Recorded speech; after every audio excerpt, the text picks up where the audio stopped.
I was always around artists and went to craft shows, so I've always been around the craft community, and it's kind of like my family, so I want to cry. I was born in Pinehurst, North Carolina, and I grew up in Asheville, North Carolina. When my parents were raising us, they had a pottery business. I was 3 and 4 years old. I was around it. I don't really have any memories of it, but my family dinners were centered around this pottery, so it inherently became something of meaning.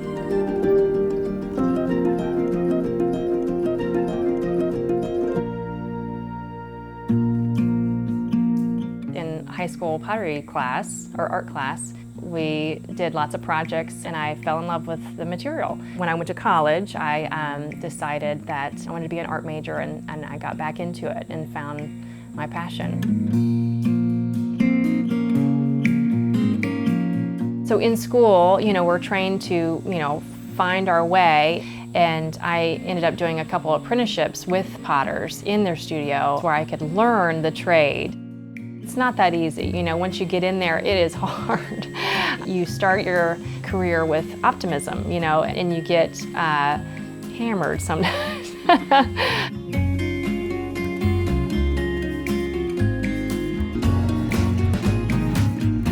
I make mostly functional work. I just love that it's art that someone can use in their home. Anything from plates and bowls and cups, dinnerware services, to serving pieces. And I love making the old-fashioned pieces like the gravy boat and the tea services that you don't see very often, made in clay.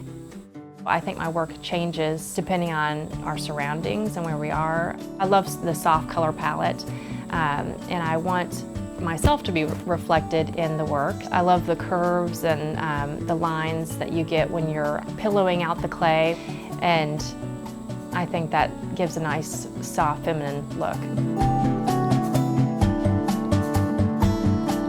I have, found that my community, if they don't care, then I don't exist, basically. I really get satisfaction when I can connect with the audience, handing work to people, and they're valuing it. That's a huge compliment when someone comes back and purchases for the second time or the third time, or buying things for their grandkids or their children about to be married.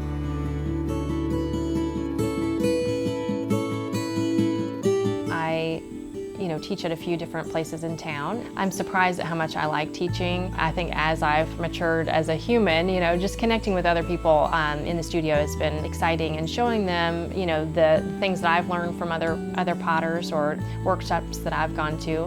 We have the university that has lots of students coming out. Sometimes I'll get them to help me in the studio.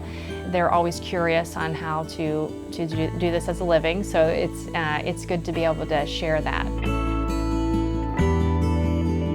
When I'm working, I'm looking for a certain shape, a certain weight, a certain glaze color. It doesn't always come out right, but you keep working towards it. There's something about clay that there's endless things to learn, different techniques and different shapes, and it's endless.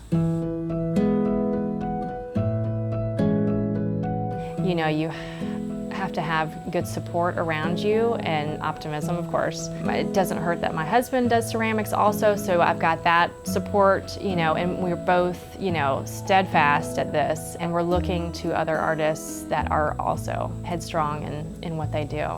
The future goal for us is to keep steady at making our own work and progress as artists, do more teaching and some workshops. We have enough, and that's what we're shooting for, We're just trying to do what we love and keep going.